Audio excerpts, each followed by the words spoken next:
Hello. Still just making sure that things are set up the way that I want to, or want them to be set up.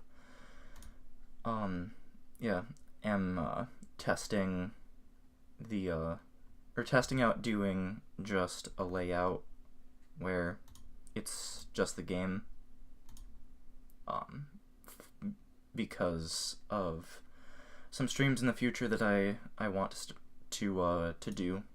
So yeah.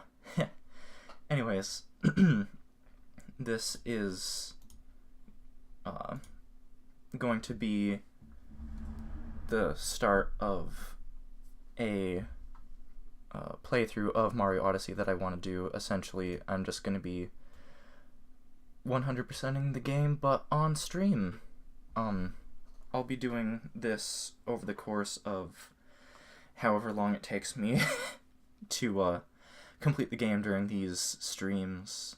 So, yeah, it's just going to be a casual 100% run. But it'll definitely take a while to completely 100% the game on stream. But yeah, anyways, let's hop in.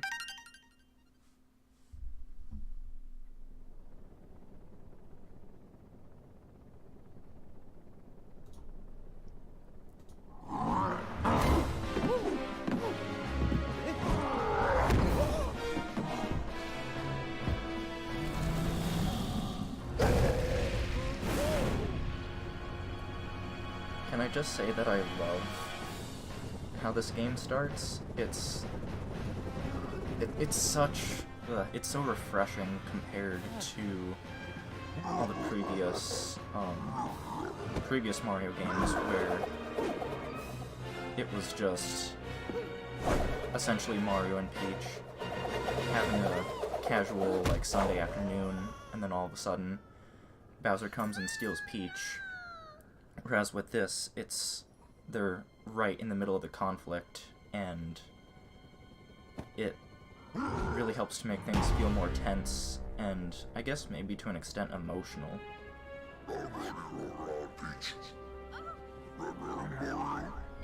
Also, I love Bowser's, I guess you could call it voice acting there. Now it's just Peach, Mario.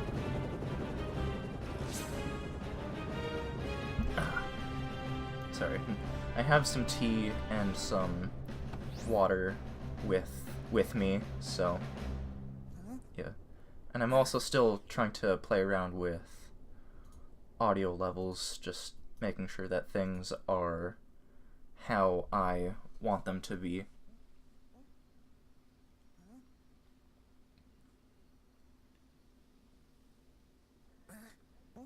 It's interesting that the very first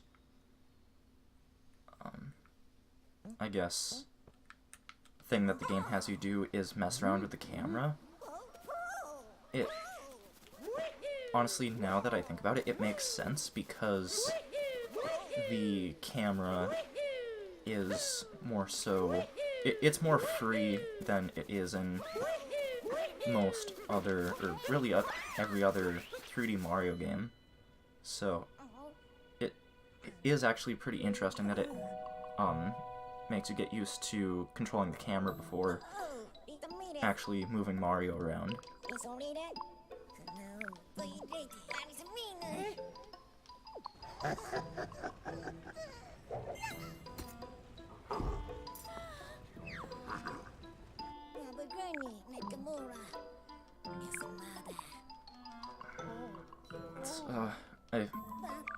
Even though this game is only like a year old, it actually already is somewhat nostalgic for me, especially the first time that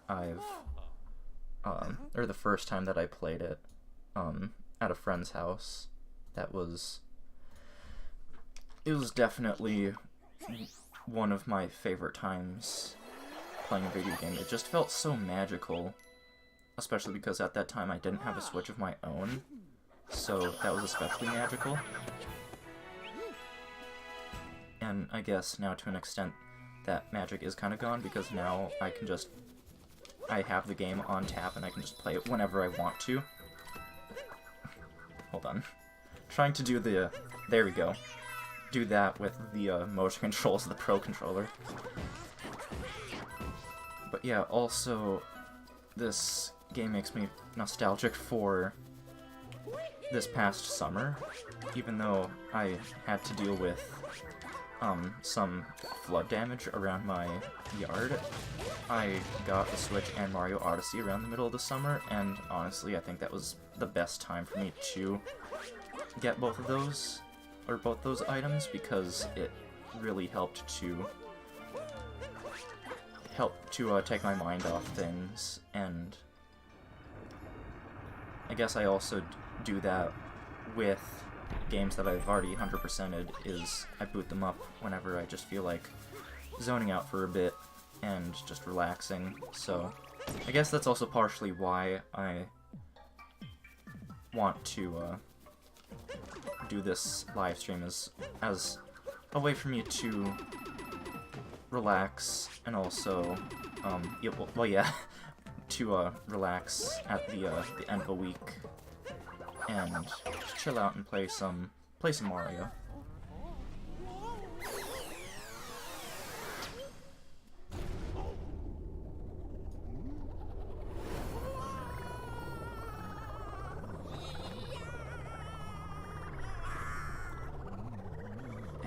It's like this specific scene of the cutscene makes me feel every emotion at the same time, or all at once, so I end up feeling no emotion.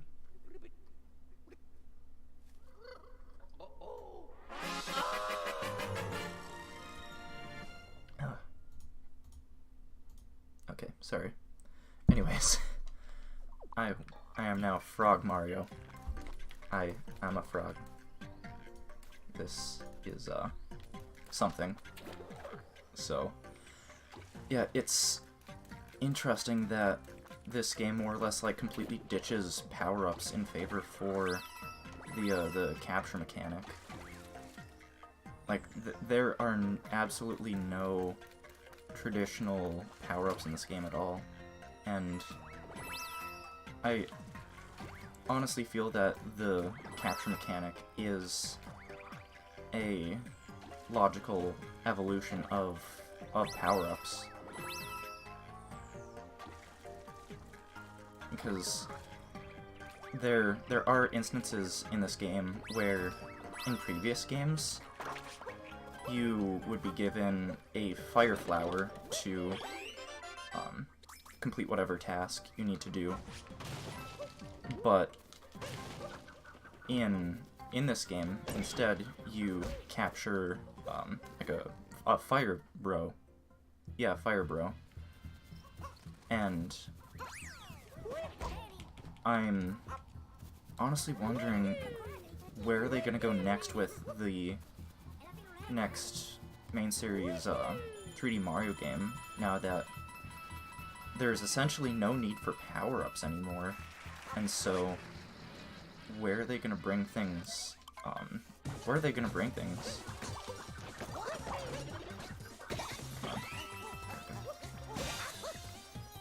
It's kind of funny. Every boss in this game, more or less, takes 3 hits, but this guy only takes 2. Don't know why they decided to change this first boss. Maybe because it is the first boss, and they just wanted to make things easier. But at the same time, it doesn't quite make sense. But I mean, if it means being able to get into the actual gameplay sooner, I'll take it. Sorry, having some tea again.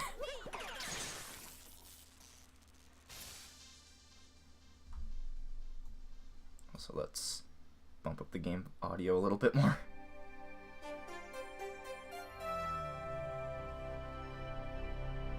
I'm still playing around with the audio levels, so eventually I'll get them right, but they may not be entirely how they should be at this point. Also, even though even though you would never be able to actually do this in real life, imagine doing that, going through a power line. It hurts just touching one, but going through one with your entire body, that doesn't sound too comfortable.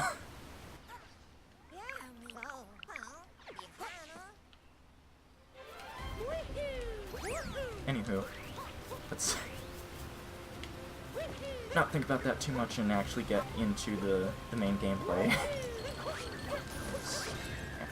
There's already some hidden stuff down here, so this game really is chock full of secrets, and playing through it without a guide and 100%ing it is definitely not impossible, but it's really tricky. So that's why I had to look up guides for some moons and some things. luckily you're able to tap a Bowser amiibo to tell you where there are purple coins, which I had to do that a fair bit, more or less to save time, because, I mean, I don't necessarily care about doing a completely pure 100% run where I do everything organically and I don't look up anything. Like, I'm not opposed to looking up guides at all, but for some reason I still feel kind of wrong when I do look up things. But, man, this is honestly probably the best kingdom they could have made the game start out on. I mean, technically the game does start out in the Cap Kingdom, but I count this as like the first actual main kingdom, and it's just so good. The music and everything just pieces it together, and that is a thing that gets unlocked later that I forgot. It gets unlocked later, so I can't access it now. Oh yeah, you can also do the happening just by spinning them. That the motion controls in this game, it's too bad that they couldn't just map the special motion controls that are used to perform certain actions just by using a button press. And I mean, in a way it sort of makes sense that some moves are locked behind motion controls, but at the same time, really, they still could have just been used with button inputs. I'm sorry, I'm turning down the game audio a little bit because for some reason it feels like it's a little too loud, even though I can't hear my commentary mixed with the game audio.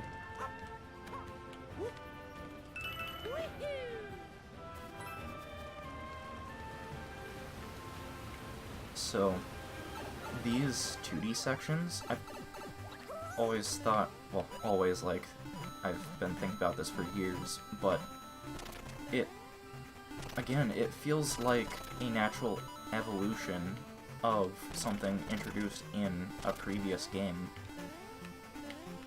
These really feel like the 2D sections from the Galaxy games, because those are essentially these, and it's just that these have the sort of 8-bit aesthetic, and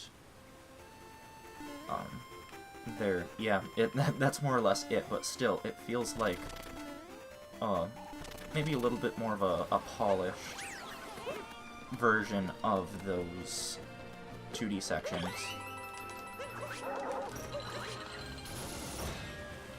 But yeah, it's kind of funny that you don't need the chain chomps at all to get past these barricades. You can just do a little bit of acrobatics like I have been doing.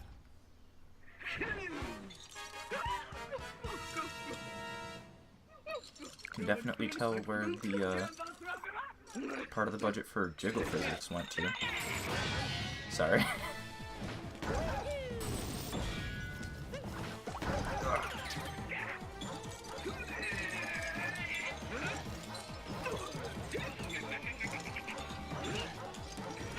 For some reason, I've always found this boss in particular a little bit annoying for whatever reason. Even though it's not hard, I just find it annoying.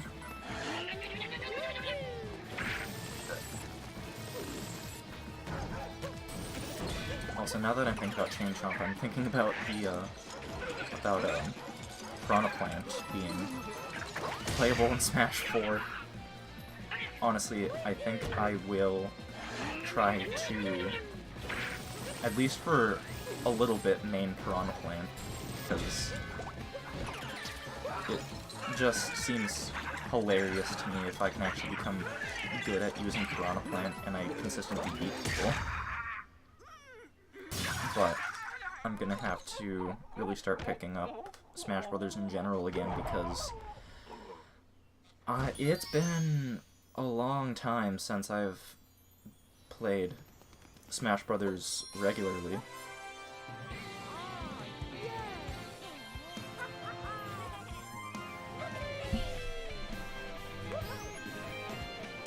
Like, the last period of time where I was playing the game regularly was 3 years ago in 10th grade. And now I'm in my first year of college. So that's definitely been a while.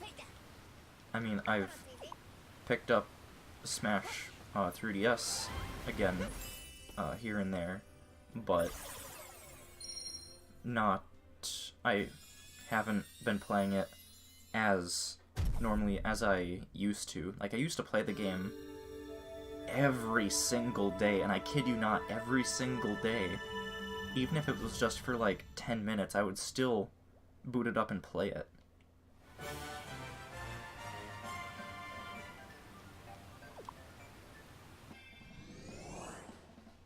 Especially with it being on the 3DS, it's just so good for pick up and play gameplay.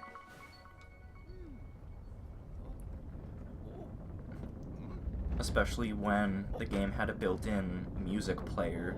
So what I would do is open up the music player when I worked on schoolwork and, you know, listen to the game's soundtrack. And then when I wanted to take a break from my work or study or whatever, I'd just pick up my 3DS and exit out of the music player and just play around a Smash or two. And honestly, I'm just really excited for Ultimate because I can essentially do that same thing. And it's weird, but in a way it's just gonna feel nostalgic for me. Because I think in a way it's gonna bring me back to that period of my life again. That I really enjoyed high school, in hindsight. Like, yeah, obviously there are some classes that aren't as enjoyable, but I definitely had a lot of good memories and a lot of good times. Especially with around the start of high school, meeting who is I would consider now my best friend because of Smash 3DS. It just makes me feel good.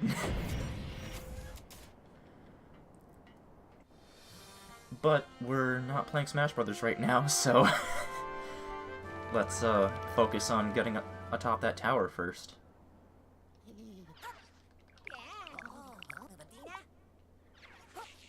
I guess maybe these streams are just gonna involve me rambling about whatever the heck is on my mind.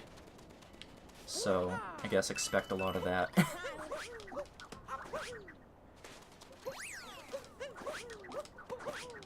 Also, it took me forever to learn how to do the dive. When I looked in the the action guide, when I went in there to look on how to do the dive, it was just so weird. It's hard to explain, but essentially the fact that you use the crouch button when doing the dive, like to do the dive you do your button for the hat throw and crouch at the same time. And my mind has always thought, you know, the crouch button, you use it to go down quick, not to propel yourself forward.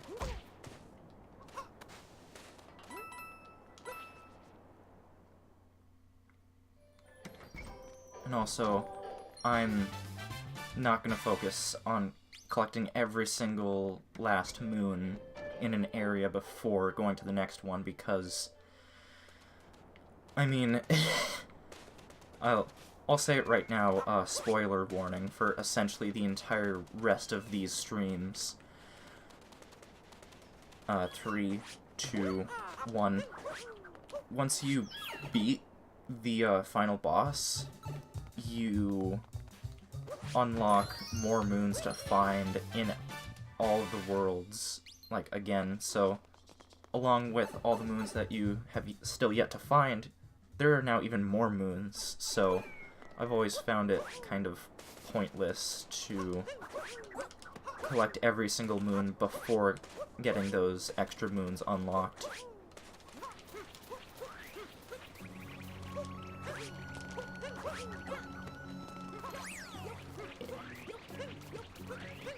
Speaking of the dive, this is actually a pretty nice place to use it because you skip part of the level.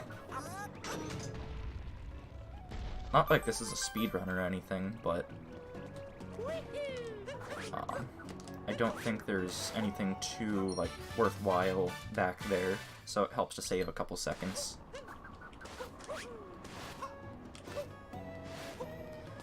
I've actually done some experimentation with moon collecting to find out how many non-story required moons are required to progress to another area, and I went through an entire playthrough and did that. It's just that I don't remember what those findings were, so I mean, I can't say then obviously what, like, how many moons per area are required, but I did that mostly just in preparation for if I do speedruns in this game in the future, which with my skill with Mario games, I think I'd actually be somewhat competent. Because I'm not trying to speedrun right now, this is just normally how I play the game. Oh, hello there. Happy that you could join in on the stream. I'm just playing some Mario Odyssey. Not really focusing on anything except just playing the game, having fun. Eventually I'll be 100%ing the whole game on stream, but that's definitely gonna take a while.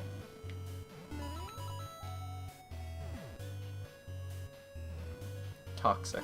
Okay. Sure. Okay.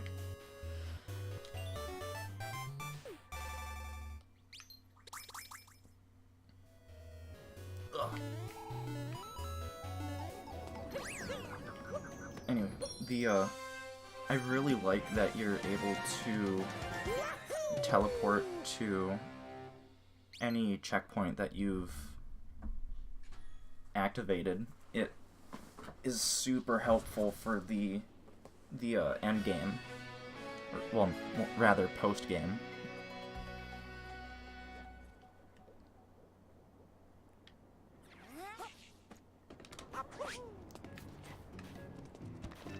Also, this sequence in particular, for whatever reason, just feels like off to me. I don't know why this is part of the level. Again, it's hard for me to describe, but it's just awkward for me. Come on, there we go. I mean, they probably put it in so then you get more comfortable with, like, throwing your hat at things. But at the same time, it still just kind of feels awkward. Although, this area definitely does not feel awkward. It's a very, very good way. Hold on. Excuse me, sorry. I think this is a very good way of the game developers. Sorry, words are hard for me right now. I've only had 6 hours of sleep each day for the past like 3 days, as you can tell from my performance.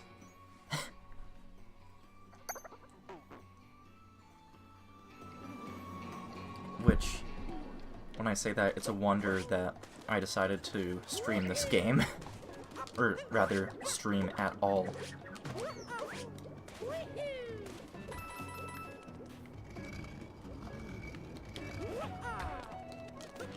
But, yeah, oh! These invisible platforms just make me think of earlier today when I was playing Splatoon 2, the single player. I finally completed every stage in that game with every single weapon, and I got every single collectible, so I don't have to worry about doing that ever again unless my Switch gets broken or stolen or whatnot, and I have to reset my save data because Nintendo doesn't allow you to back up your save data for Splatoon 2. Which is dumb. Like, other online shooters on other consoles let you back up your save data to the cloud, but Nintendo still doesn't know. That's... I don't want to get into that sort of discussion too much, because I just don't exactly like it. Or rather, I don't like to be the one talking about it. But there are definitely aspects of the online service Nintendo can fix. I will say that. I'm not overly positive on it just because it's a Nintendo thing. And I'm not particularly positive on it at all. I've more so just been neutral on the whole thing. I've just viewed it as, okay, yeah, this is a thing, and also that's a thing that I just fell into.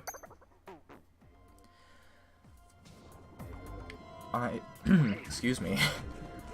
I haven't really taken a stance on the whole topic. I don't have any strong feelings for or against the whole discussion, because I really don't have anything much to say. I mean, well, other than the fact that it's only $20 a year, which, in my opinion, that's a pretty good price, albeit it's the price of what we've been able to do for free for a year and a half, but since the start, it, wait, hold on a minute, I think there was a hidden moon in there that I forgot to get. Oh yeah, I remember where it is now, yeah, right.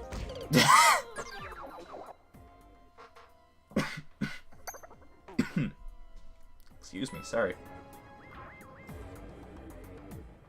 This is why I have tea and water with me, is to help keep my vocal cords lubricated. Anyways, what was I gonna say? This is what happens when you don't stream frequently.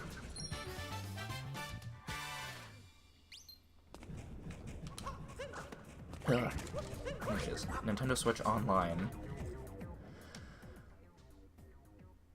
Yeah. The, like, it being $20 a year for something that we've had for free for a year and a half is kind of meh, but they did say at the start that eventually it will be paid, that it will not be free forever, so that's a thing that, I guess, because it was such a long free trial period, people just got used to it being free. And so I think that's partially why it's gotten such negative feedback. Sorry, my throat is getting dry.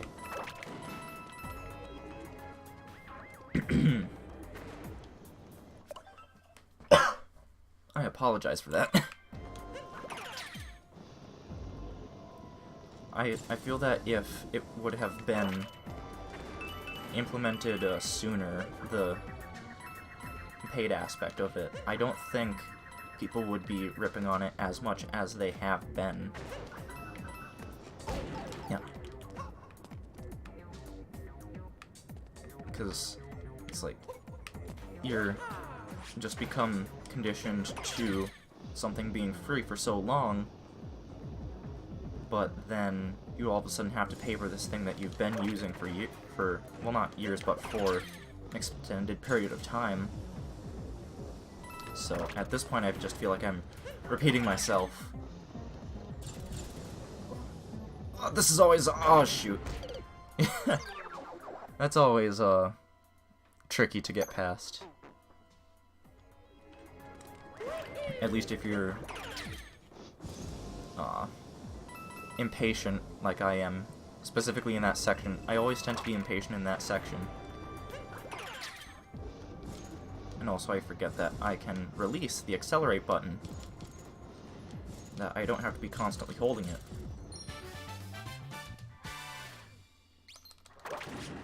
Yeah.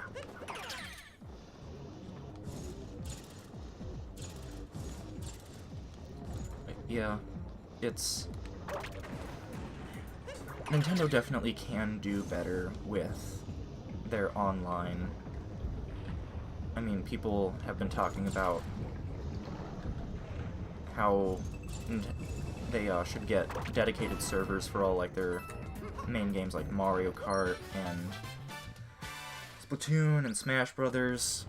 And I mean, in a way, I do understand that criticism. But, I mean, then there's a whole different set of logistics that are, put into play then.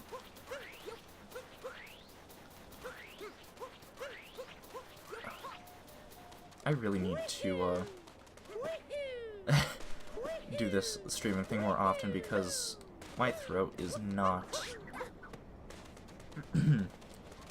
I guess, accustomed to me just talking to myself for this extended period of time.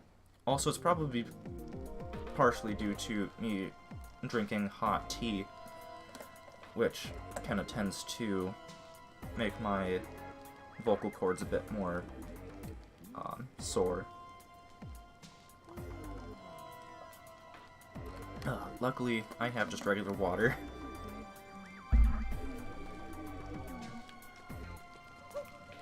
But, yeah, the features that Nintendo are providing for Switch Online do in a way feel a bit sparse because it's mostly just things that we've already had. Except, you know, now you can do more with the phone app, and you have cloud saves, and what was the other thing? The NES games, which I think, honestly, I do feel that we won't be stuck with just NES games for forever. I do feel that eventually they will give us Super Nintendo and N64.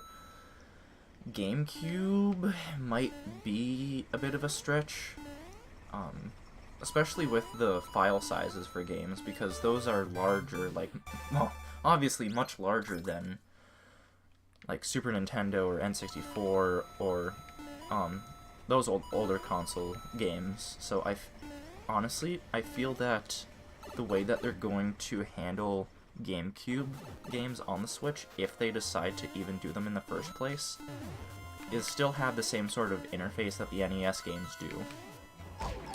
But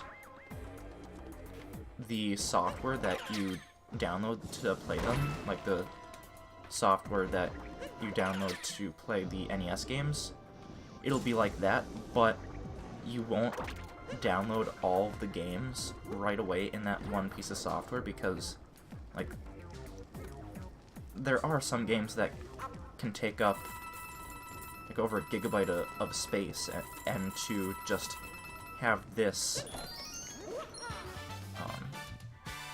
this giant, like, block of data that you have to either have the entire block of data on, or, like, none of it on, I don't think would be great. So I think, essentially, it's just going to be the same piece of software, but each game will have a button that allows you to pick and choose which ones you want to download. That's what I was getting at. Because, and honestly, I do kind of feel like that's how even the NES games should be, is you can just download the ones that you want to play, and not be forced to download every single one. Because, like, I'm never gonna play, I don't know, like, Double Dragon. Like, I'm never gonna play that. So, why is it just stuck on my Switch? And I say stuck because I do like to often play, like, some Mario 3 or Dr. Mario. Yes, I love Mario. Well, Mario games.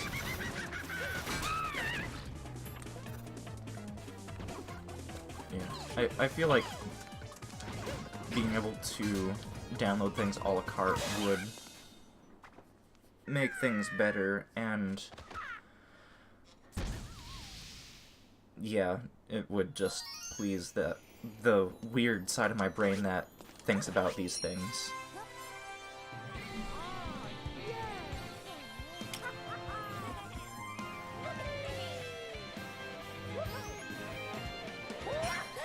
I set my Pro Controller on my thigh so then I could take a drink of water, and I thought the vibrations coming from the controller were me dripping water on my pants.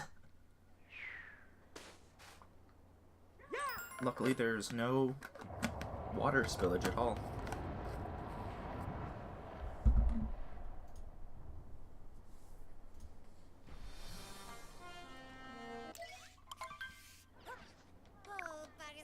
But yeah, if you're watching right now, thanks for tuning in and just listening to me ramble about about things.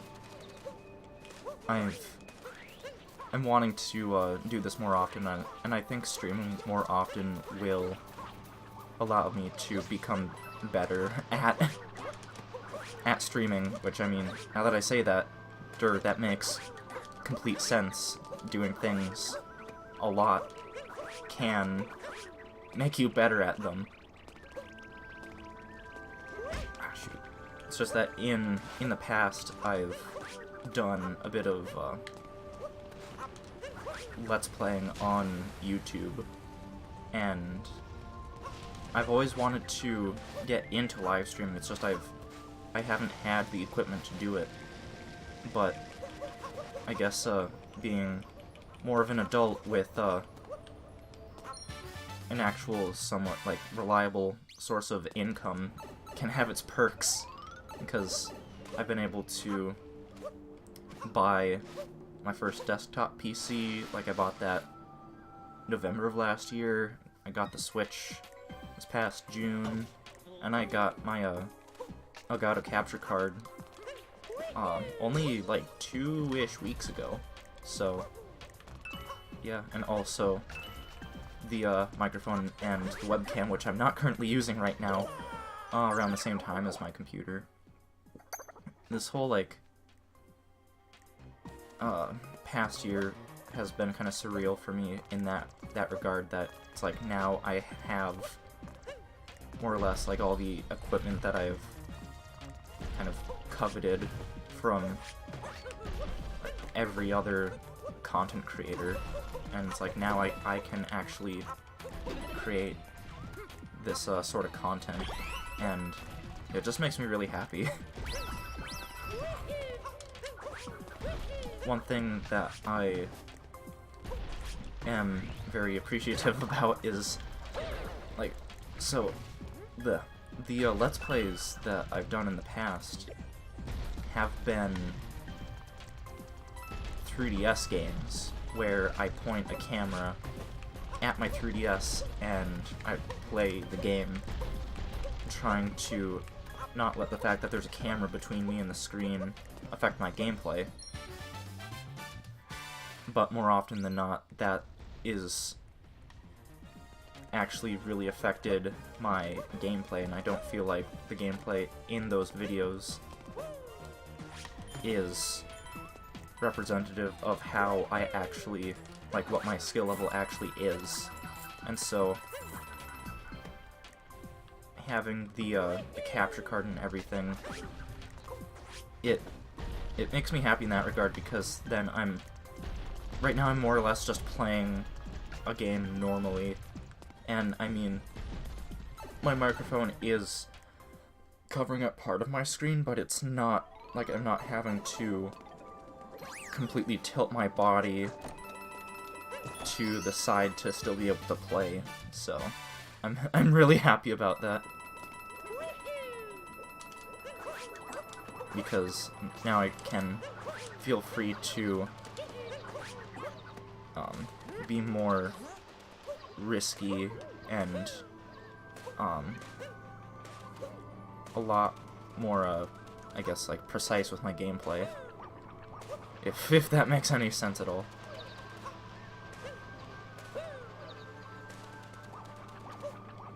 Anywho, I don't know why I'm doing this moon.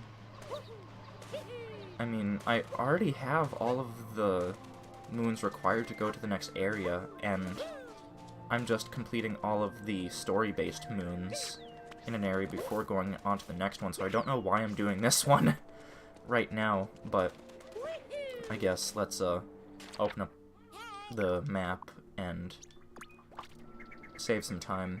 Oh, it's windy outside. It's been starting to snow where I live, so having to deal with that is fun. Except it's kind of scary when you try going into work and you see several accidents on your way to work. And yeah, people around here just don't have a lot of common sense when the snow starts to go down. Yeah, it really does, Banana.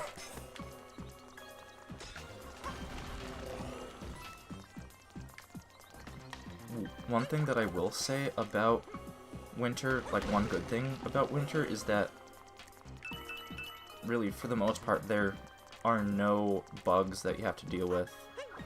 Because during the summer, there are several instances where I'm just minding my own business, doing something around the house, and then I see, I just see a random bug or whatever, and it just kind of freaks me out. Oh, hey, Brandon. Didn't realize that it was you, although, I guess, now looking at your name, Banana, Brandon, it makes sense. So, let's that. Get an even bigger stack, which out of context sounds a bit strange, but if I'm talking about a stack of Goombas, it makes perfect sense. I was on the very edge, if you saw, of that ice platform. That almost ended terribly. I just love the doing this. It amuses me, and also doing that amuses me. I was never one of those people that threw the penguin off the cliff in Mario 64, but I'll do that with the giant stack of Goombas any day.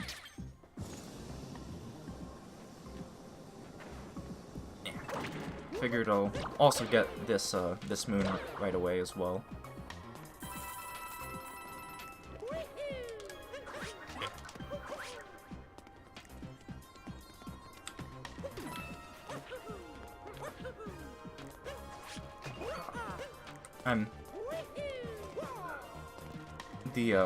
All the little, I guess you could say, pro strats.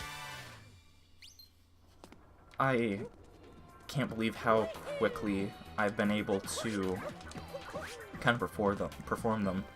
Now, I can't perform the really pro strats that I've seen some, like, speedrunners do, but I think just for, like, general gameplay, I feel like I've become quite competent with my abilities. Yeah, shaking the controller, even though you can just, you know, do the same thing with a button press, but whatever.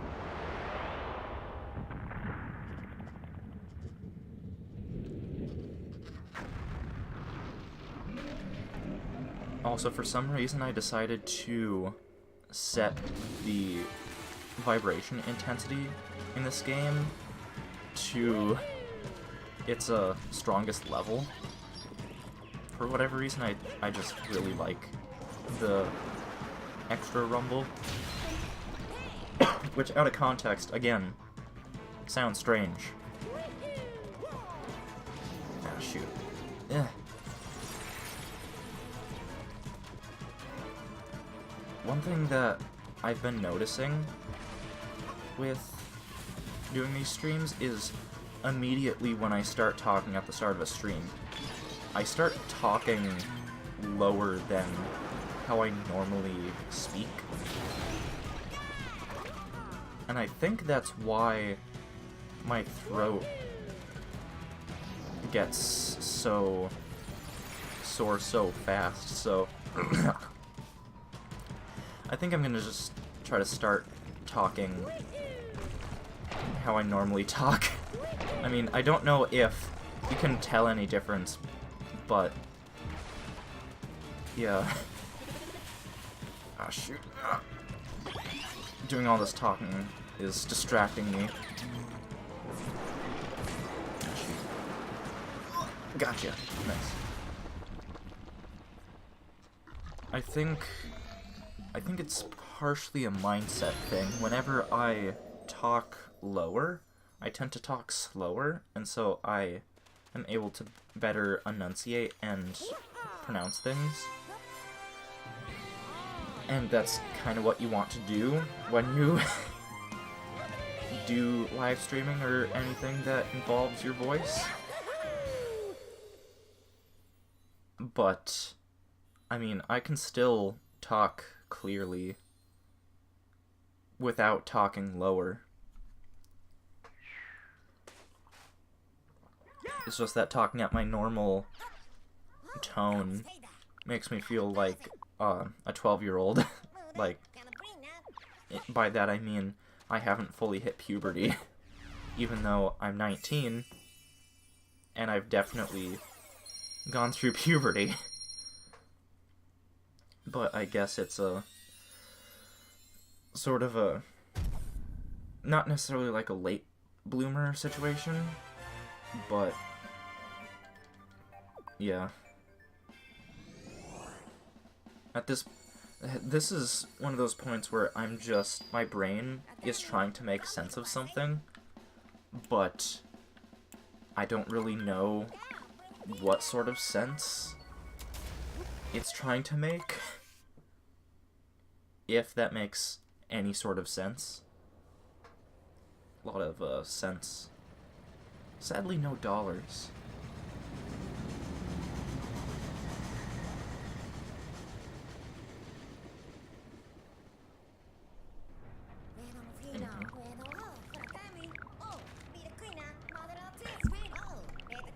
I guess finding another random topic to talk about.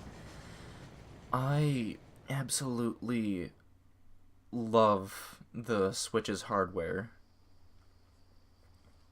It essentially being a high-powered handheld that you can dock to a TV is actually something I thought about when I was 9 or 10, I always thought that, oh, maybe in the future, Nintendo or some company will make a really, like, good handheld that you can, like, connect to a TV and you have, like, a separate controller and everything.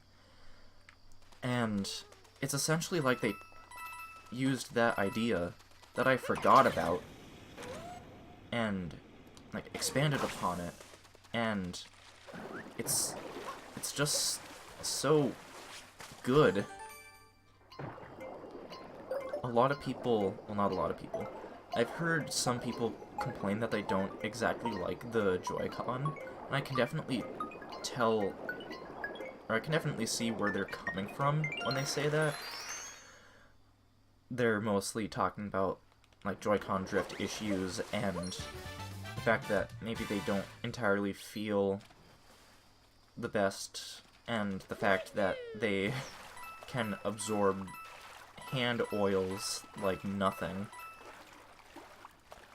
But coming from someone that keeps their hands pretty clean, I absolutely love the Joy-Con. And I say that even though I'm playing with a Pro Controller. That's because I like the Pro Controller equally as much as the Joy-Con. But at the same time, I like the Pro Controller just a little bit more just because it feels so good to use. Honestly, I didn't really think about the fact that I was holding a Pro Controller until I started talking about the Pro Controller. It seems to be one of the only sort of like, home console controllers that just melts into my hands.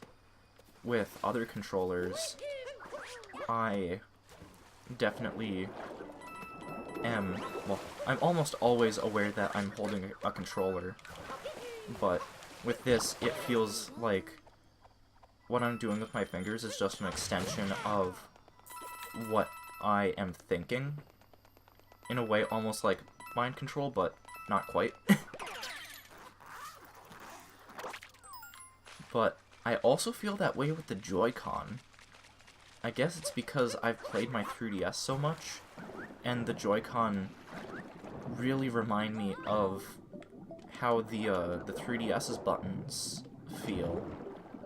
And in that regard, I think the Joy-Con, believe it or not, will become my preferred controller for Smash.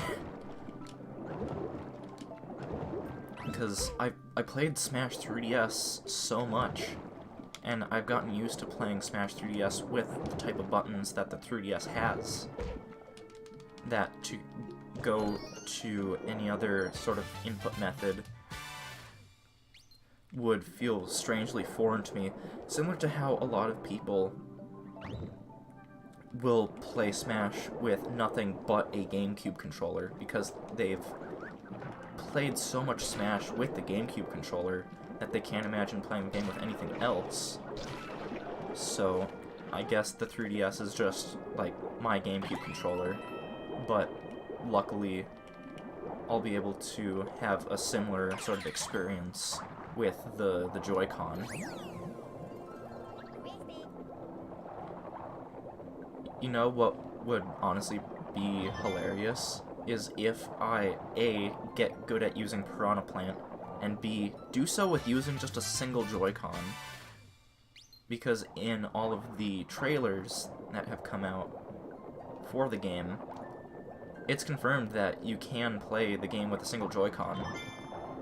So, if I start to get good at both playing as Piranha Plant and also playing as him with a single Joy-Con, then then it will be really fun to play Smash with more experienced Smash players and consistently, like, beat them with those two essentially handicaps. And also the fact that they're getting wrecked by a frickin' plant.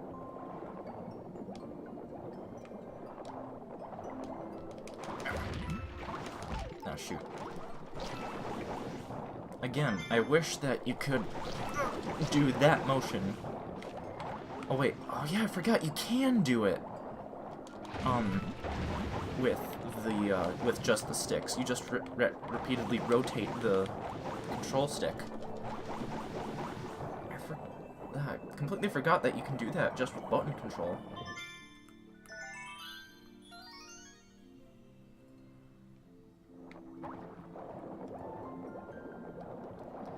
Yeah, I also just adore the fact that with the Joy-Con, you can be going from just playing by yourself to handing someone what is essentially half of your controller, and now you have 2 controllers. That, when I saw it, I just absolutely loved, but was absolutely terrified at the same time, because I'm partially OCD. I've never been properly diagnosed with it, but I am specifically OCD with keeping my controllers and devices just in general clean, and just blindly handing someone one of those controllers just starts to make me feel anxious. That is until I did it for the first time. Before class, I was playing some Mario Kart, and I guess you could say a classmate friend, if that makes sense, came in and we started talking, and I asked them, hey, did you want to play a quick round of Mario Kart? And they said, sure. And without thinking about it, I just kind of handed them a Joy-Con, and I didn't really think about it, but in hindsight, it was just so cool. And I know this is, it's a fact that you can do this with the Switch. It's just that, thinking about it, in hindsight, it's just so cool.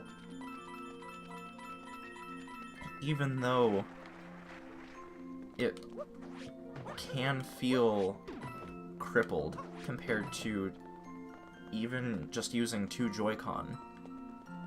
But I think the problem with that problem is that when using a single Joy-Con, people don't realize, oh, hey, maybe if I adjust the grip that I'm putting on the Joy-Con, it might improve things, and I might have a better experience if I'm not so bullheaded about my thoughts and that sort of thing. Because if you don't coddle the Joy-Con, if you don't coddle the single Joy-Con like a baby, and you just kind of let it rest on your fingers, more or less, it's actually not too bad to use. In fact, again, it kind of starts to melt into my hands a bit. So, and I've learned that, especially, or I've realized that especially with playing Super Mario Party, and how that game requires you to use a single Joy-Con. You can't even use, you can't use 2. You can't use a pair of Joy-Con nor a Pro Controller. So I've experimented with holding the Joy-Con in different ways, and I've realized that it doesn't matter which Joy-Con I am stuck with, I can still perform just as well with either. And in fact, I actually kind of prefer using the right Joy-Con over the left one. Despite the fact that with the right one, the stick is essentially right in the middle of the controller. But again, it's more or less all about how you hold the thing. And also partially if you're using the strap or not. Because I will say that using the strap actually really does help with using the shoulder buttons. What? I think I accidentally pulled the stick away from the wall. At least I don't have to go back and recollect that one, or that group of purple coins. Yeah, sorry.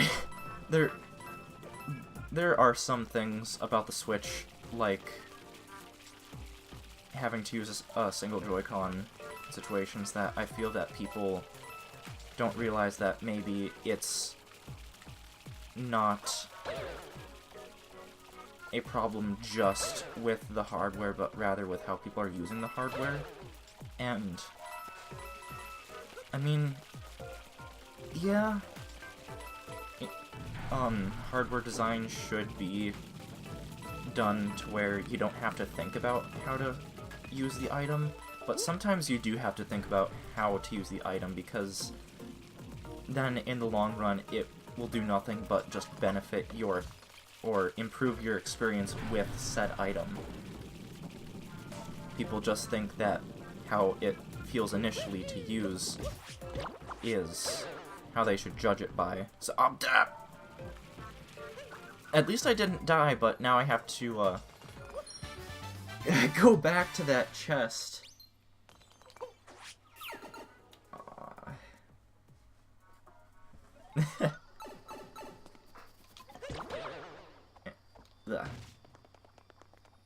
Anywho, now that I've been talking about the Joy-Con, I kind of want to switch to using them.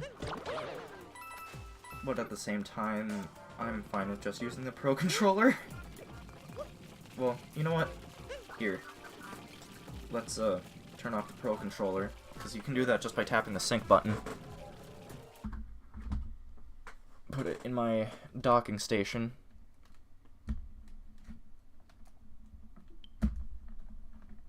And I'm just gonna take the Joy-Con from the system. I have another pair of Joy-Con that are in the charging base with my Pro Controller. It's just that I like these ones more because of the color. The other pair of Joy-Con that I have are just the gray ones, and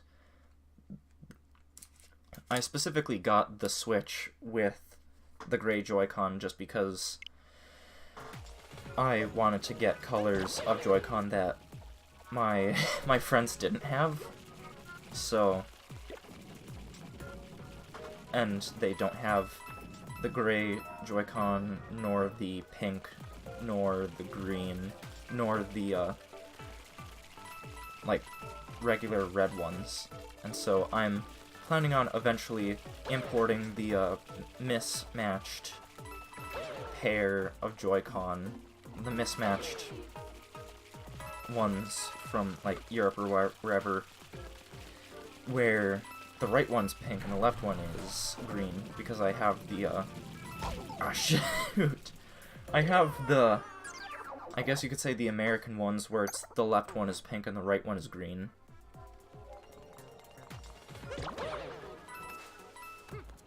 But even when I do get essentially the full set of pink and green, excuse me, drinking drinks and then talking starts to makes this happen, and then makes me not have any control over my brain telling my mouth what to say. Yeah, even when I do eventually get the full set of pink and green, I don't think I'm ever really going to have a, well, rather, I don't think I'm going to use the full set of just one color. I don't think I'm going to use just the left and right green or the left and right pink. I think I will still want to do, like, mismatched colors, because it never really hit me until I got the mismatched pair. But just something about it I find just really fun. Even more fun than just a full set of one color. Like, my dream eventually is to own every single main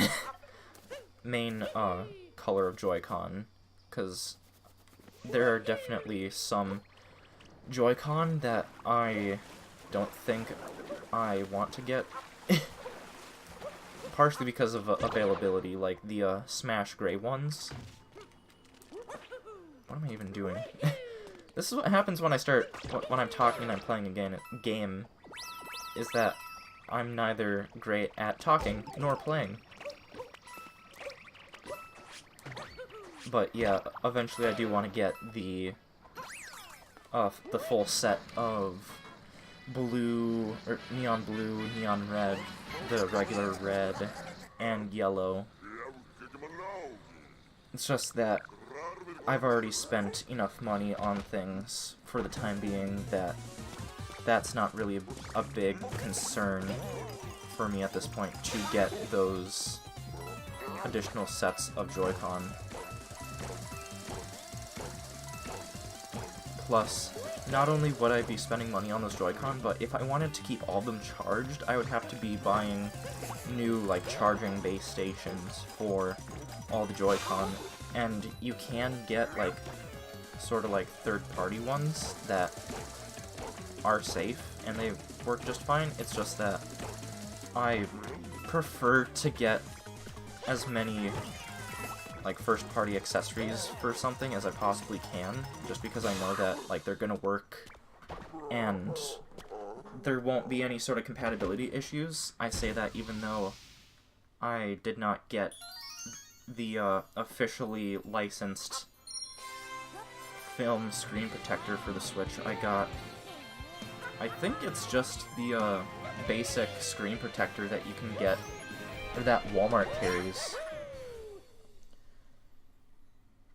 And I specifically want to get the tempered glass one because, you know, it's tempered glass. Whereas the official Nintendo one is just film, so. But yeah, I got the screen protector along with the Switch. I did not wait at all because I knew that I will be taking it in and out of the dock a lot, and I have been taking it in and out of the dock a lot. And so I didn't want to worry about it scratching the screen. Now, the dock does sort of scuff up the back of the Switch, but it's a level that it does it at is so minuscule that is minuscule enough to where it doesn't really bother me, and on a typical day, I never worry about it.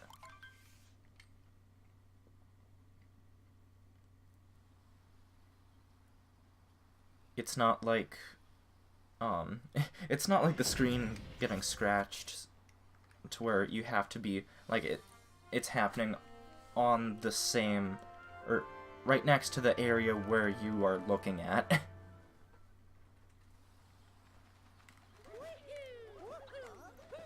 Like, I definitely do love the design of the Switch, like, especially, like, the concept and everything. It's just that little details like that definitely should, and I think will be, improved upon in future models of the Switch, if/when Nintendo decides to make new hardware revisions of the Switch. They're definitely going to at some point make some sort of revision to the Switch, whether it's like more battery life and a bigger screen, or whatnot. Even if they just make an improved dock, which I think, honestly, now that I'm saying it, I've had this thought for a while, I just have never really shared it, that I don't think Nintendo will actually, well, realistically speaking, I don't think Nintendo will anytime soon make a revised version of the Switch like how they made the new 3DS with the extra processing power. I think eventually they're just going to make a dock that contains extra RAM and processing power and graphics capabilities to where it can run games better.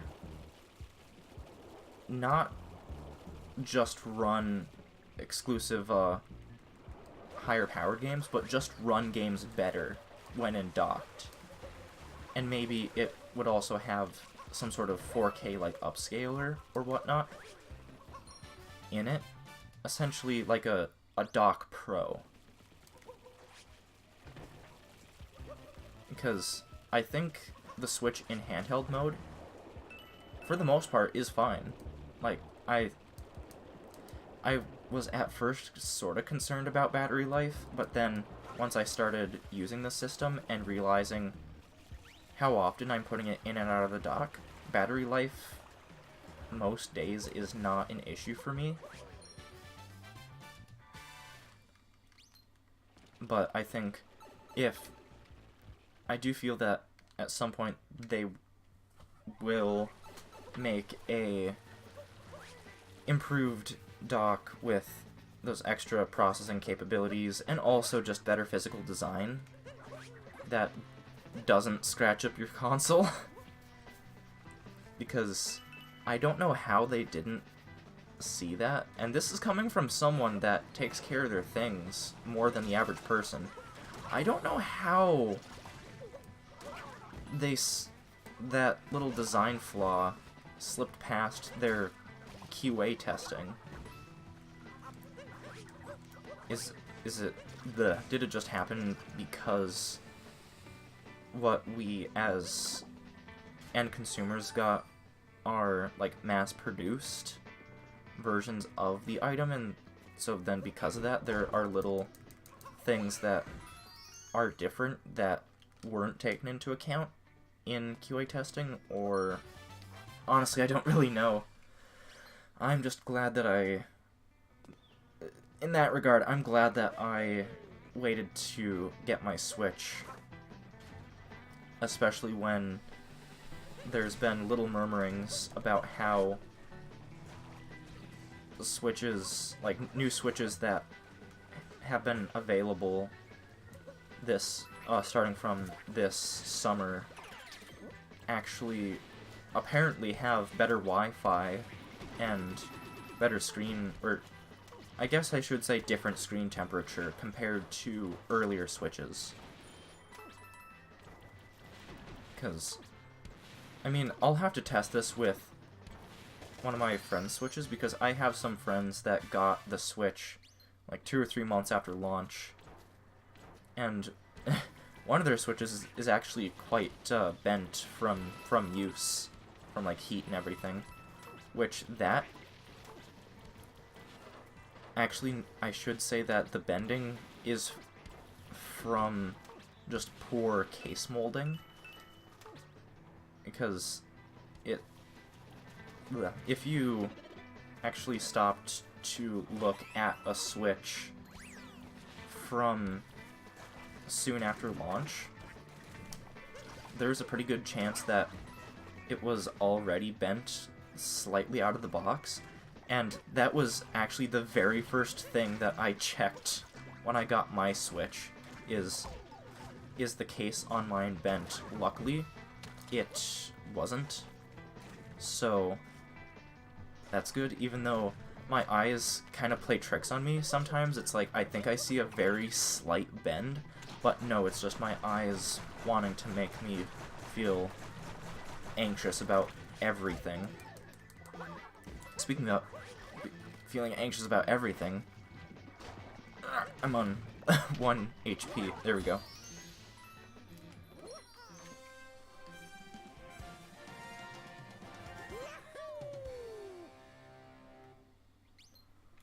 And also, being anxious about everything, I think I actually will take a quick break, because with all of my drinking of fluids, I need to use the restroom. So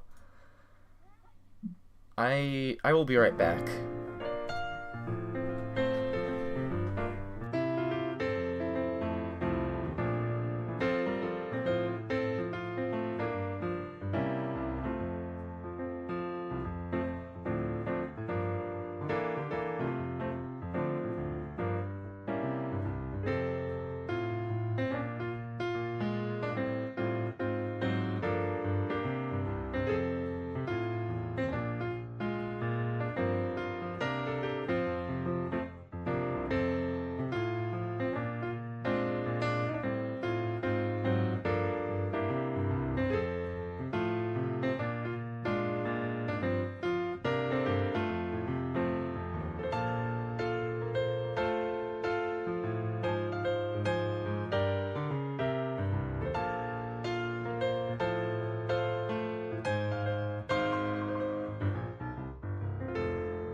Hello, I'm back.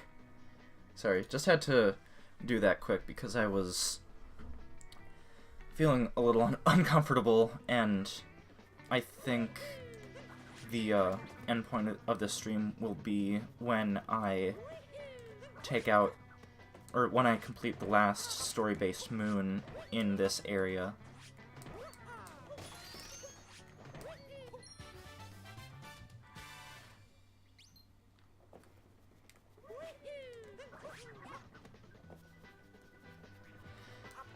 But yeah, I guess getting back to like the design of the Switch dock.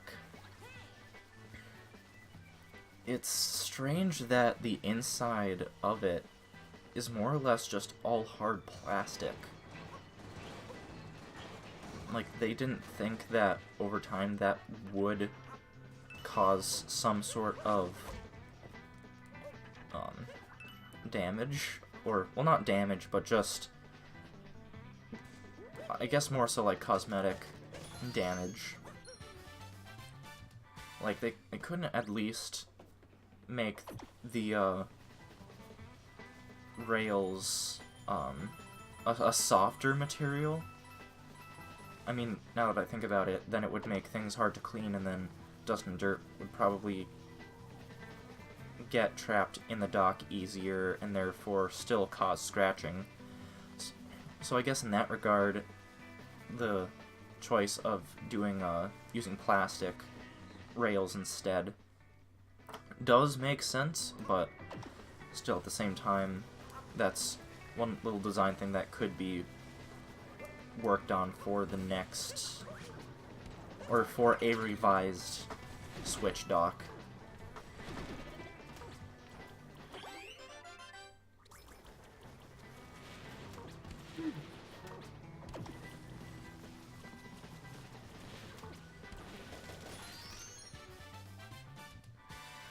Also, if you care to know, I've been using the Joy-Con detached from each other with the straps. I mean, you don't have to use the straps. I just like using them when I play detached.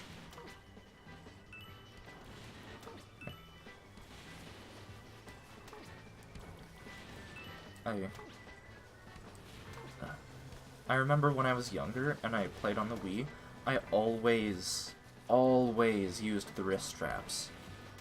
But with, like, when I'm using the Joy-Con like I am right now, I don't put the straps on. Whereas, like, 10-year-old me, or even, like, 9 or 8, would be flabbergasted. It's like, no, you have to put those on. But we're not playing 1-2 Switch, so yeah. Or wait, is this the last story-related moon? No, there's more. Yeah, I remember now. Yeah, I was thinking that that break was kind of pointless if then two minutes after I got to where I wanted to be, but no, there still is more. Ah, shoot. There'll be even more if I die over and over again.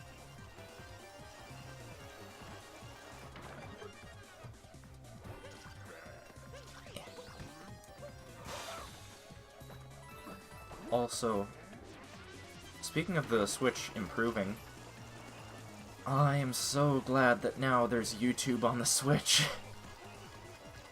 Like, I have my computer and my phone that I can watch YouTube on, but having the choice to also watch YouTube on the Switch is nice. Even if I may not use it all the time, still just having the option to use it is, again, nice.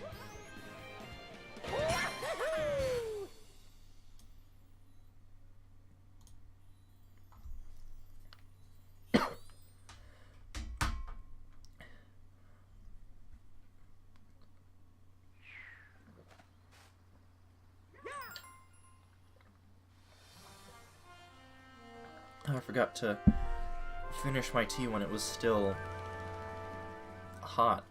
I drank the the remainder of it. It's kind of cold. Not like cold, but not hot. Because I typically like to drink tea hot. I've never quite fully gotten used to iced tea. And, in fact, I don't like sweeteners of any kind in my tea. Nor any milks. Or creamers.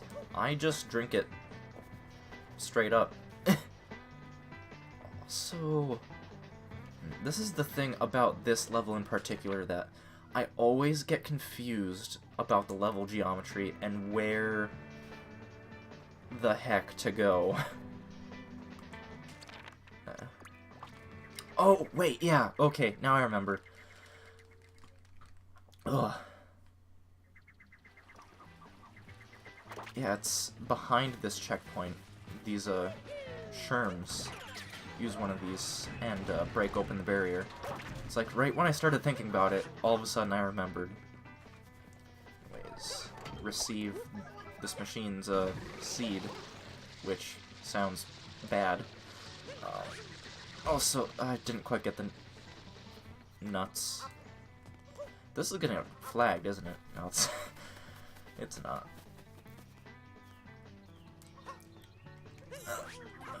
Also, I think the fact that the tea is like a peppermint tea does actually help to alleviate the strain on my throat that is induced from talking. That was a weird way to phrase that.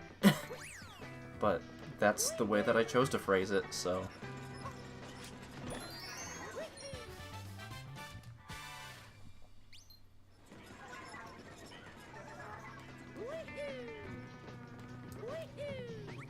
Yeah, and now that I'm holding and using the Joy-Con, I'm just starting to get more and more excited about Smash. Come on. There we go. Ah, shoot. Wait, did I squash that Goomba? Huh. That's strange.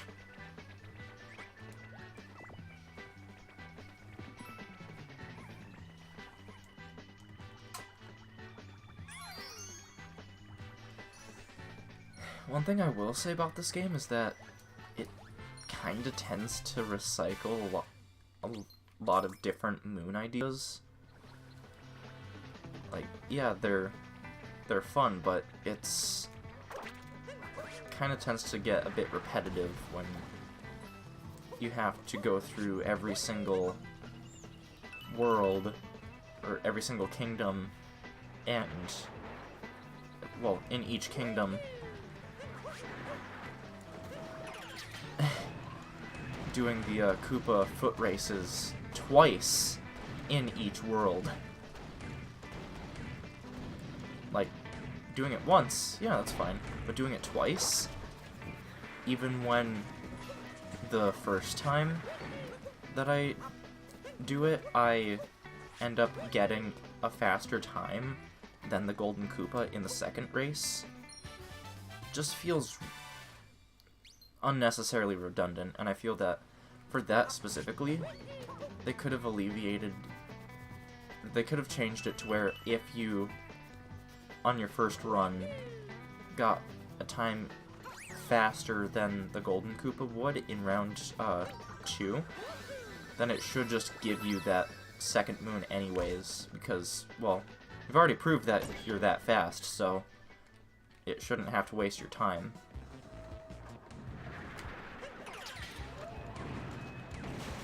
I think there's a, yeah, there's a thing back here.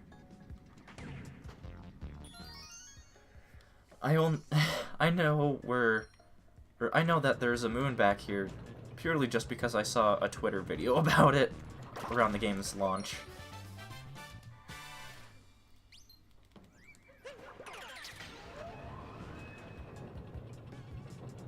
I do like these little sections right here where it's not just platforming, but it's something completely different that they use a capture to do. It's really quite fun. Take these guys. I didn't get you. Oh, I think I have to get closer. Yeah. Okay. Wait, can I just get these? Yeah, I can. Okay. I was about to decapture the tank and climb up there, but I forgot that the projectiles can also collect things.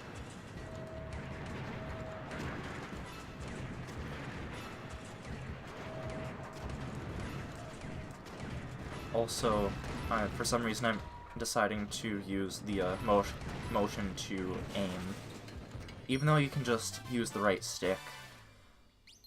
But then if you are using the right stick, then your thumb isn't also on the fire button.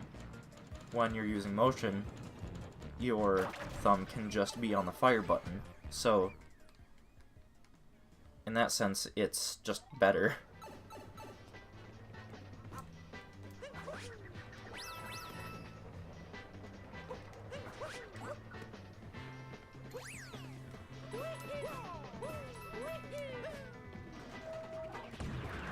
I don't think... Well, I know that there's a thing up here. Or... Oh wait, no, it's not up there. Or is it over here?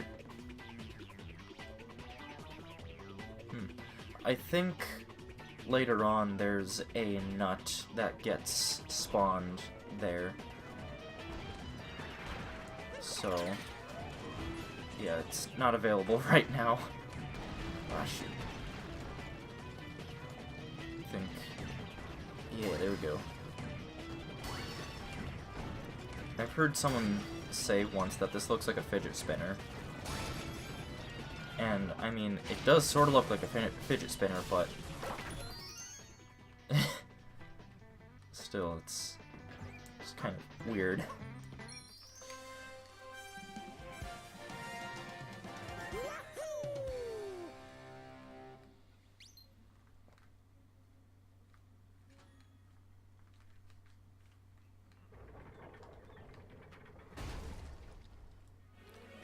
The rumble, when you set it to the strongest setting, not only can you really feel it, but you can also really hear it.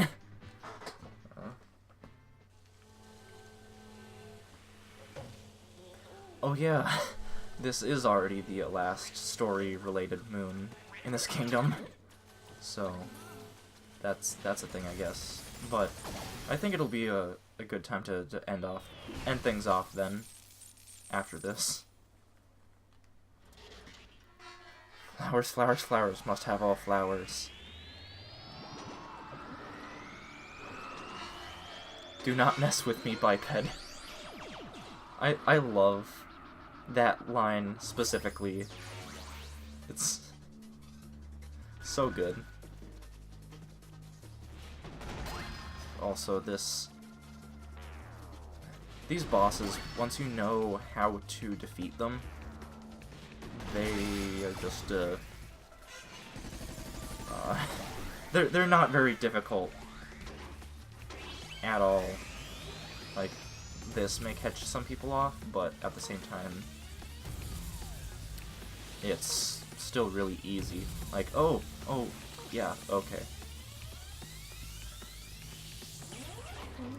Oh shoot, I accidentally opened up the map.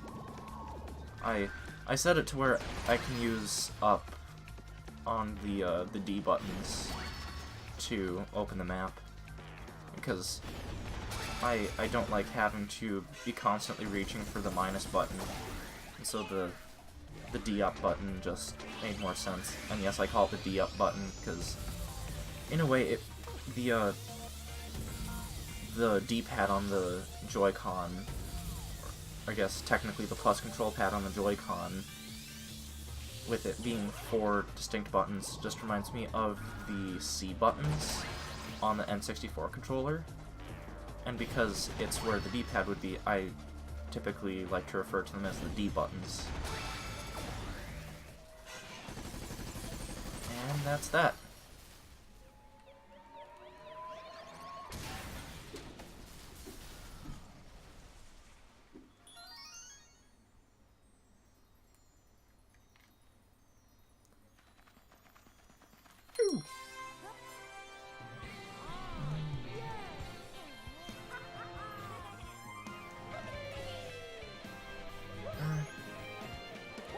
You know what?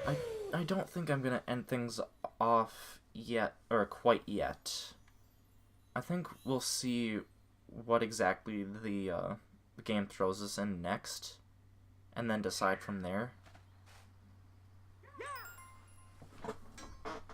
Hold on, let me move a little closer to the microphone. I think that'll help things. But yeah, I do not quite remember where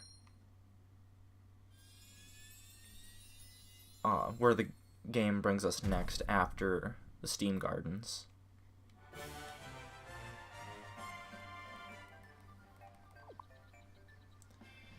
Is it what I think it is? Yes. Yes. Because we try going to the Metro Kingdom. Skip the cutscene. And skip this cutscene.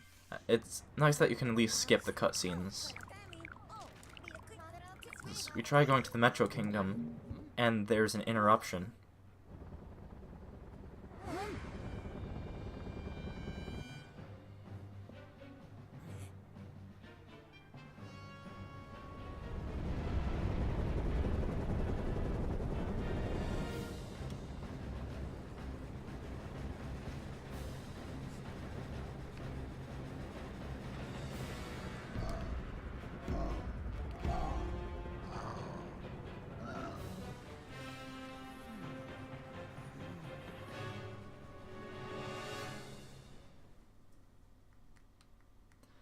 Yeah, we don't quite get brought to the Metro Kingdom immediately. This, I like to think of this as the equivalent of the first Bowser fight that you do in Mario 64, when you collect, like, 8 power stars. I kind of think of this fight as that first Bowser fight. Mostly because this is the first Bowser fight of this game, so it's kind of easy to make that conclusion, but anyways. Mario just looked disgusted there for that first quarter of a second. He was just about to like choke Bowser out. Also, his hat now has boxing gloves. And I think if did it have a spiked sort of mohawk sort of thing? I think it does. I don't think I've noticed that before, but it sort of does for a fraction of a second. Anyways, let's use motion controls to have this. Don't have my webcam on, but if I did, you would just see me flailing my arms like a madman. Oh, yep, it does have a sort of spiked mohawk sort of thing.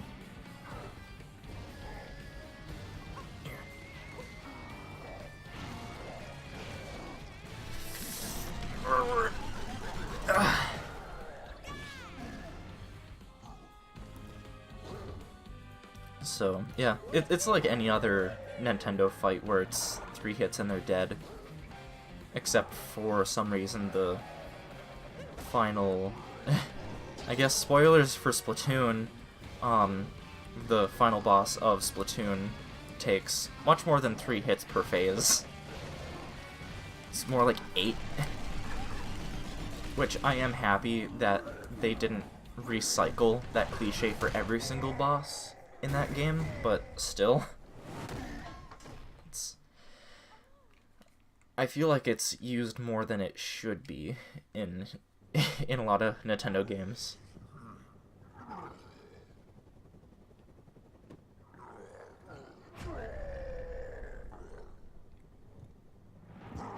fire!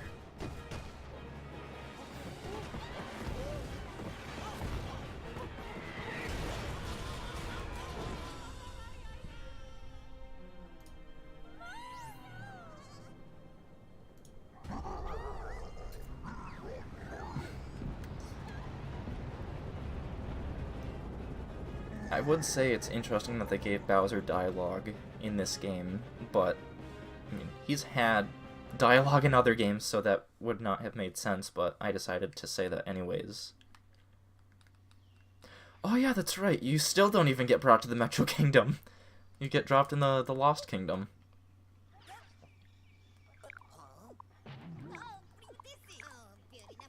Because after that boss fight, the artillery caused damage to the Odyssey, so you have to collect power moons to repair it. But we have to deal with this guy, because he steals Cappy, so we're not able to perform any of the special hat maneuvers. However, it's actually not too detrimental because you can get Cappy back really quickly. I say that even though I didn't quite, I'm fumbling around a little bit. Let's see. There we go. Ah, nice. And yeah, already up here, you try going to him, he flies away, but if you just stand still and then ground pound, you have him back. Also, the bird just disappears from existence. How does that work? Answer, it doesn't, because this is a Nintendo game. So now we have to collect 10 power moons before we can even leave. Like, I don't think we can even go back to a previous area. We have to collect 10 power moons in order to gain access to the map again.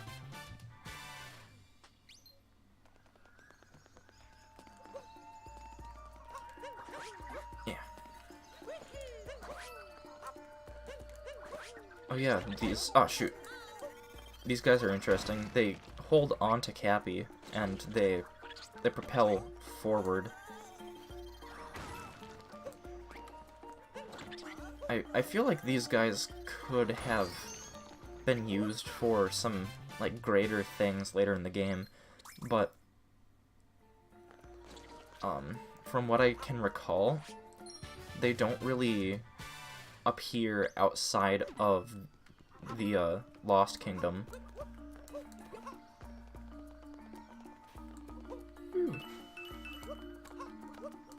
Oh, shoot. Okay. It's like for that minute there, you have to think, okay, I don't have Cappy, so I can't use him to gain extra distance with my jumps. But then all of a sudden you have him back now, and it's like, oh wait, I can do these now, and your brain, or my brain at least, kind of forgets that. Do that. And there we go, I think. No, not quite.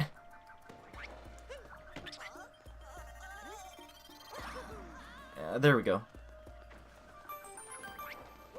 So, we have to run all the way over there now to collect that. Ah, shoot. At least I didn't fall into a pit or anything. There's probably no way for you to tell that there is a moon there if you haven't played the game before, but when you run over that part of the platform, you feel your controller vibrate like mad. So that's how they tell the player that, oh hey, there's something interesting here. The HD rumble is really good. If you just take the examples of HD rumble from 1-2 Switch, that game is more or less just how features of the system can be used in cheap, gimmicky ways, but those features, I feel like really have been more like fleshed out in all these other Switch games, because it's not something that you really think about, but when you think about it, it really does add a little bit of something extra to the game.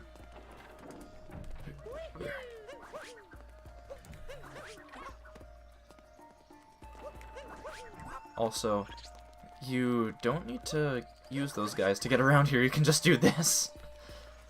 And also there's some things down here. I still remember a fair bit of locations of things from previous playthroughs, but not everything. Not everything. Although I think this is just a moon, isn't it? Yeah, it is.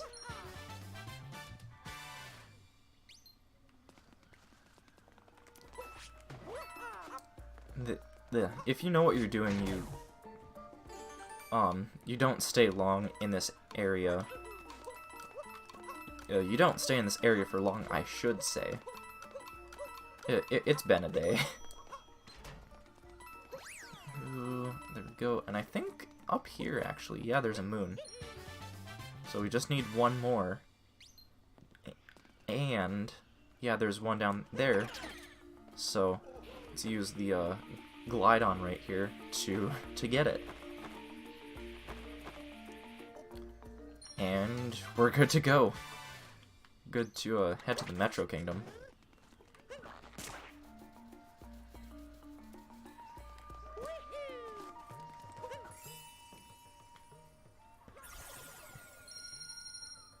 It's the fact that the Switch has, like, the tablet itself has a fan in it, for some reason, and I don't know why, amuses me immensely. Because really haven't seen any tablet-like devices, like mainstream, that have fans like the Switch does. I mean, it makes sense that it has fans, or a fan inside of it. It's just funny to me for whatever reason. And you can really hear it kick up. Like, right now it's not quite at full bore, but it's definitely going. And it really seems to do that when playing Odyssey. Anyways, now we're at Metro Kingdom, but things look off. Yep, that's the thing that's off. It's nighttime. Anyway. So, I think I'll collect all of the story-related moons in this kingdom, and then we'll end things off then. I say that like it's gonna be soon, but it's... if you're taking into consideration all of the story-based moons in this, we still have roughly like half an hour left, so...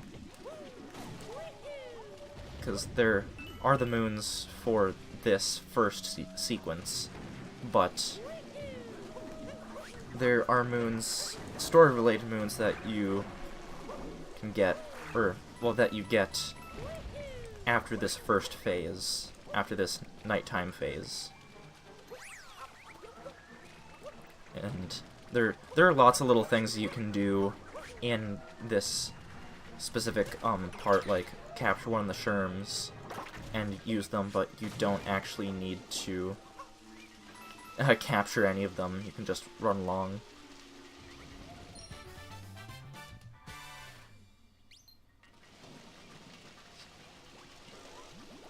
It definitely does feel nice, all of the, well, just the sheer amount of moons in the game, although I do feel that at times it is, or it feels like there are moons just for the sake of having moons.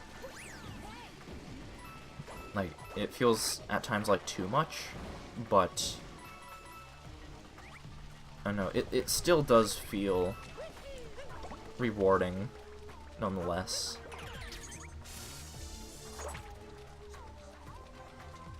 Teleport. This This one is a little bit tricky, but at the same time, not at all.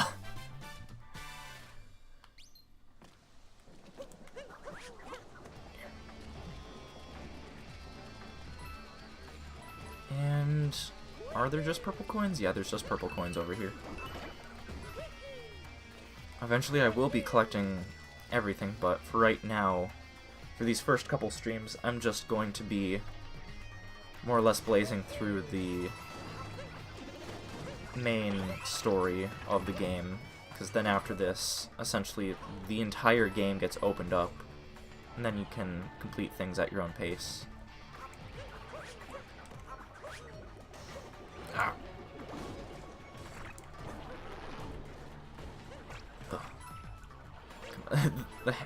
Cappy was stuck under the platform there for a second.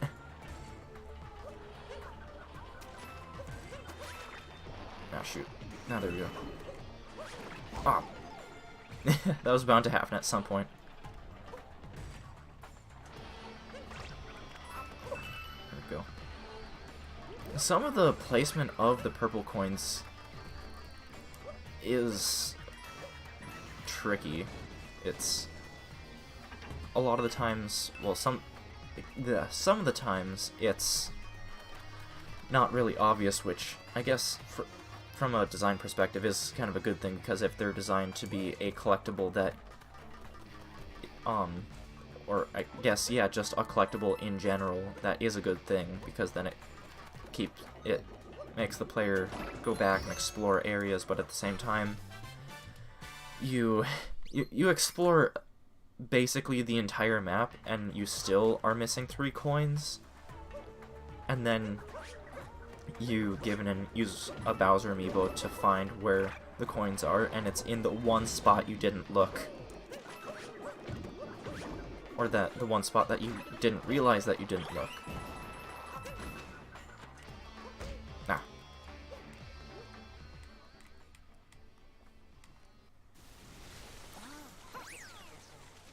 Still need to get a little bit higher, which, wait, hold on, I think,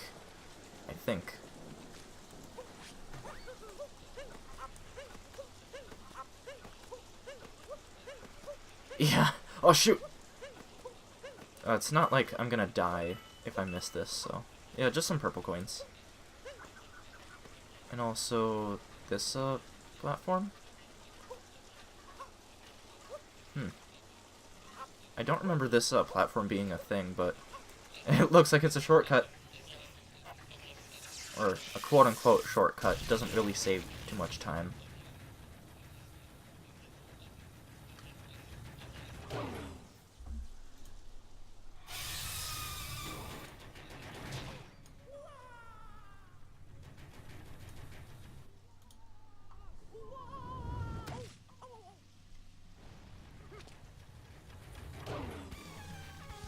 Alright, and so boss time, we do actually have to capture the Sherms, because, you know, they fire bullets, so that helps.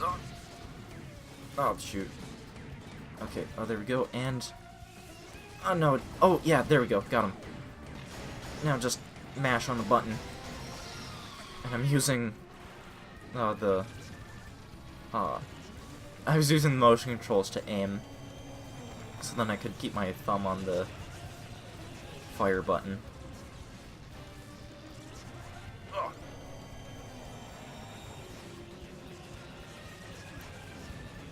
This is honestly probably one of, if not my favorite boss from this game, now that I think about it. Just the interesting way that it has you use the Sherm tanks. Ah.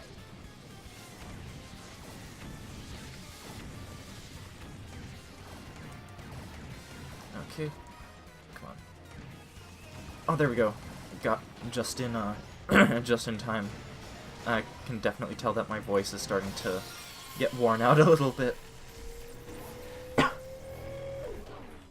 Luckily, I still have my water with me. Finished my tea, but I still have my water.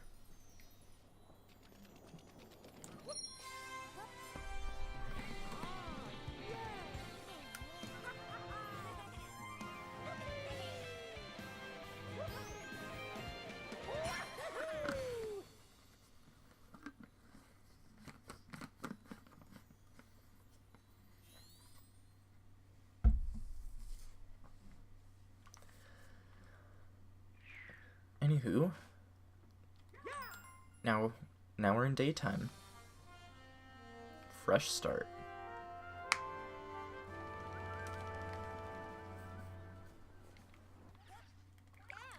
So, we still have a little bit more to go. But before that, we actually have a secret painting down here. This that actually brings us back to the Steam Gardens.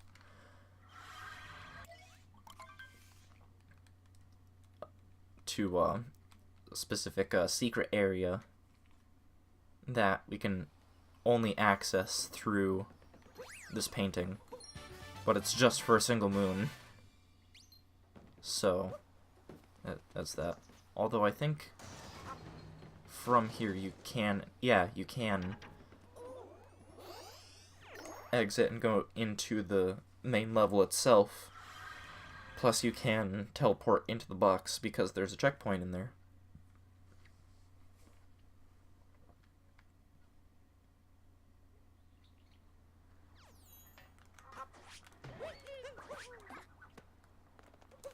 Also, oh yeah, there's another moon in here.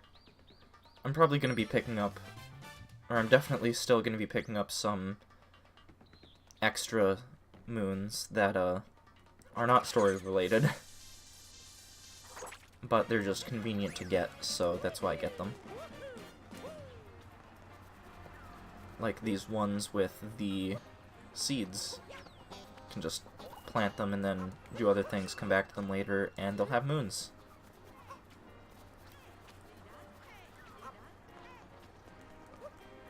After playing the game for a good bit, I've learned where the seed locations are in this specific kingdom. It took me forever, for whatever reason, to find the pot locations.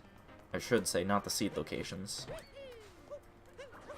Also back here is a bonus moon. Or one of those bonus moons that I was talking about.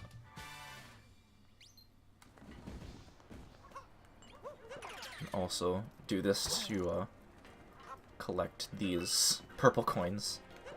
Already collected 26 of them. Woo! And then bring this last one to where it needs to go.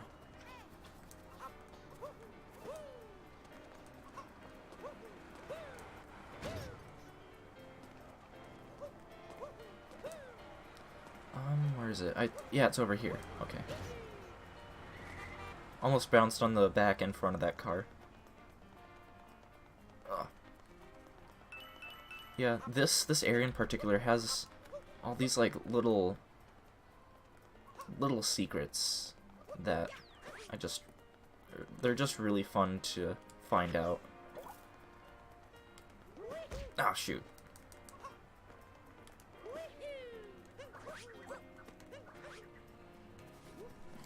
There we go.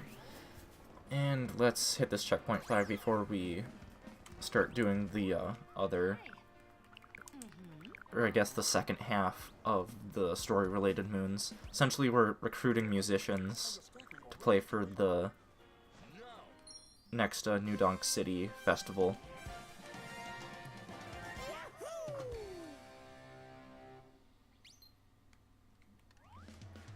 So, I believe we have to recruit 4 in all.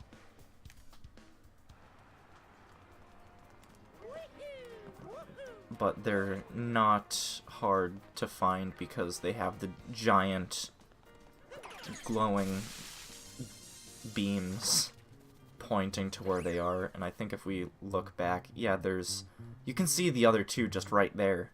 So, it's not hard at all to figure out where they are.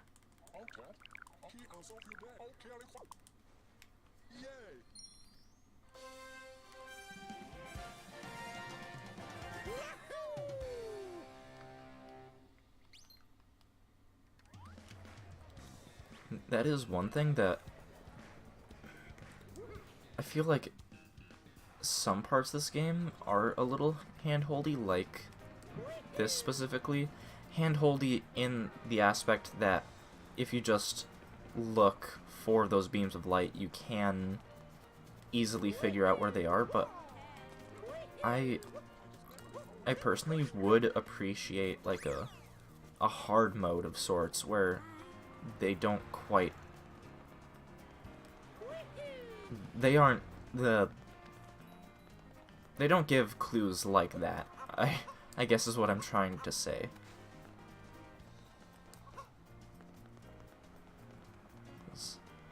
Yeah, it's basically the game is just like, oh, go here.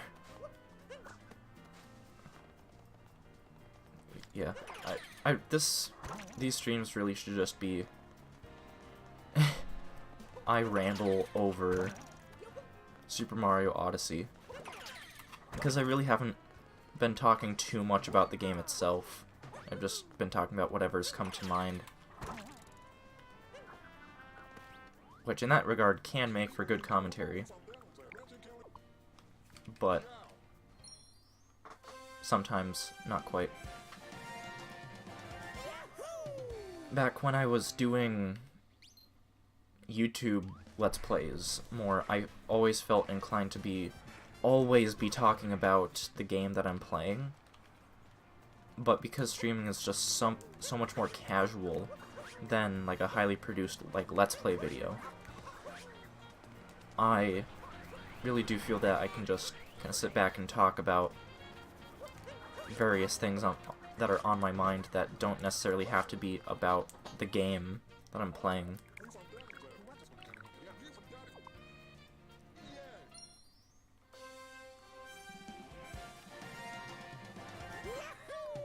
Also, the stream's officially been going on for 2 hours. All the musicians that we need. And we have to go do something else. That something else is over here with, again, giant glowing beam of light.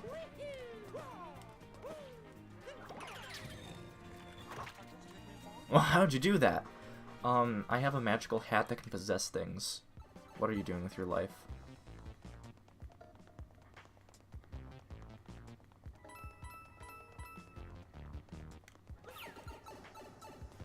So, this area has these things that you throw your hat in that were first introduced in Toast Arena, but you don't actually need to activate any of them except, I believe, one.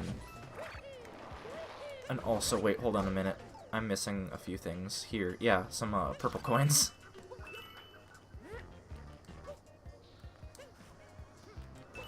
Good thing I remembered. Even though I feel like this is one of those areas that gets more moons. Oh geez, I almost just went right down. That's one thing about the dive button, or the dive action being performed by hitting the crouch button. But yeah, I believe this is the only one in this specific area that you need to hit. All the others you can just do acrobatics.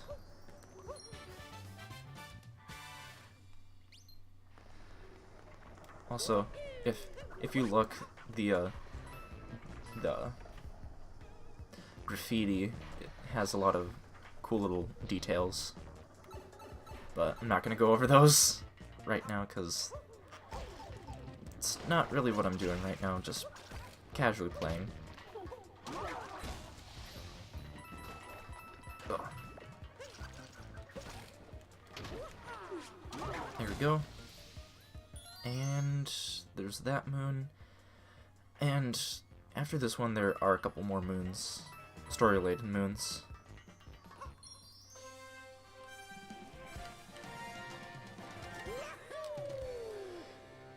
I say that this isn't a speedrun, and I'm not speedrunning right now, but theoretically I could speedrun this game, although it wouldn't be like what you would consider a speedrun. It'd just be more of like a casual speedrun, because I would fumble around a bit here and there, and I really wouldn't reset too much. Just kind of go with things.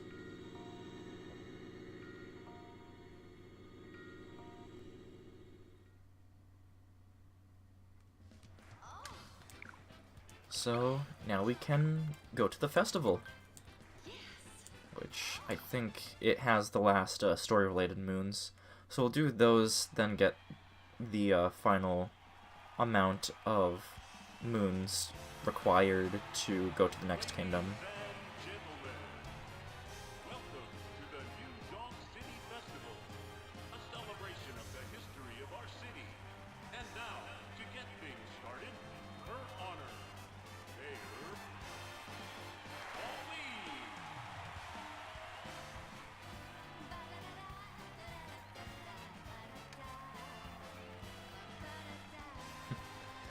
This area is probably definitely one of my favorite moments in the whole game. Something about it just feels good, especially the jump up superstar that's playing right now. It just fills me with an emotion that I cannot describe, which is weird. But I mean, there's definitely a word to describe it. It's not like nostalgia or whatever. It's just it triggers something in me that just makes me feel good. And I think what really makes it is the music. I don't really have the game audio up too much, because I don't want it conflicting too much with my commentary.